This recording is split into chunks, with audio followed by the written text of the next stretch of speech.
লিটন কুমার দাসের ইনজুরির কারণে আফগানিস্তানের বিপক্ষে টি-20 সিরিজে বাংলাদেশ দলে ডাক পেয়েছিলেন সৌম্য সরকার, কিন্তু সংযুক্ত আরব আমিরাতের ভিসা না পাওয়ায় তার আর খেলা হয়নি আফগানদের বিপক্ষে। এরপর ঘরের মাটিতে ওয়েস্ট ইন্ডিজের বিপক্ষে ওয়ানডে স্কোয়াডে তিনি ডাক পান এবং সেই সিরিজের 3 ম্যাচে তিনি একাদশে ছিলেন। দুটো দুর্দান্ত ইনিংস তিনি খেলেন, এর ভেতরে একটা ছিল 86 বলে 91 রানের ইনিংস, অল্পের জন্য সেঞ্চুরি মিস করেন তিনি, এবং আরেকটা ছিল 89 বলে 45 রানের ইনিংস, এবং 3 ইনিংসে তিনি 140 রান করেন। নিশ্চয়ই সেই উইকেটের কথা আপনাদের খেয়াল আছে। অসম্ভব স্লো উইকেট ছিল, প্রচন্ড রকম টার্ন ছিল, প্রচন্ড রকম স্পিন হচ্ছিল। সেই উইকেটে সৌম্য সরকার 3 ইনিংসে 140 রান করেন, কিন্তু তাকে ওয়েস্ট ইন্ডিজের বিপক্ষে টি-20 সিরিজে বিবেচনা করা হয়নি। এরপর আমরা দেখলাম যে ঘরোয়া ক্রিকেটে সৌম্য সরকারের ব্যাট হাসছে, তিনি রান করছেন।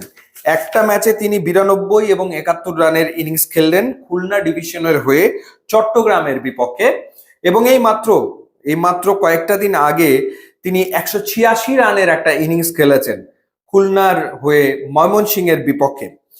তার মানে হচ্ছে যে সৌম্য সরকার এই মুহূর্তে ইনফর্ম ক্রিকেটার। ওয়েস্ট ইন্ডিজের বিপক্ষে 91 করেছেন, ডোমেস্টিকে 186 করলেন।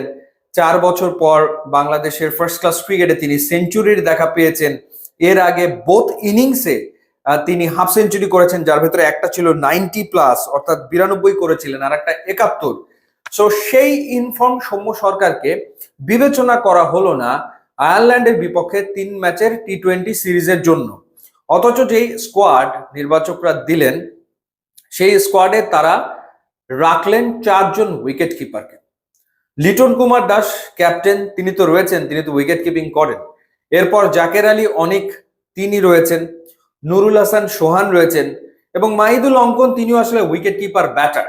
সো 15 জনের যে স্কোয়াড, সেই স্কোয়াডের ভেতরে 4 জন উইকেট কিপার ব্যাটারকে নির্বাচকরা রেখেছেন। কেন, কি কারণে?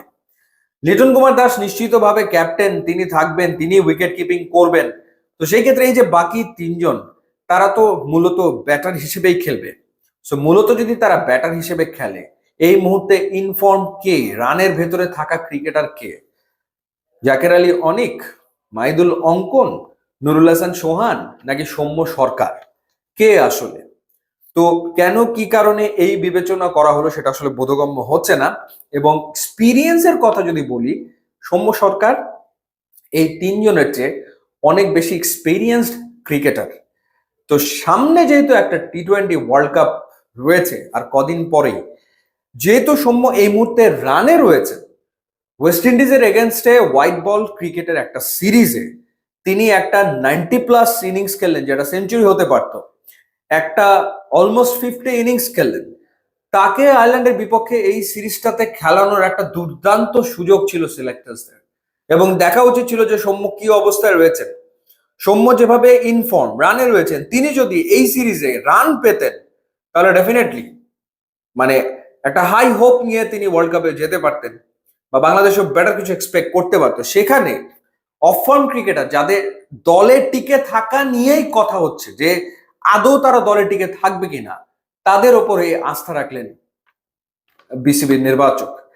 এই হচ্ছে বাস্তবতা। ইউটিউব ইনস্টাগ্রাম লিঙ্ক আছে, আপনারা যোগ দিলে খুবই খুশি হবেন। Thanks for watching.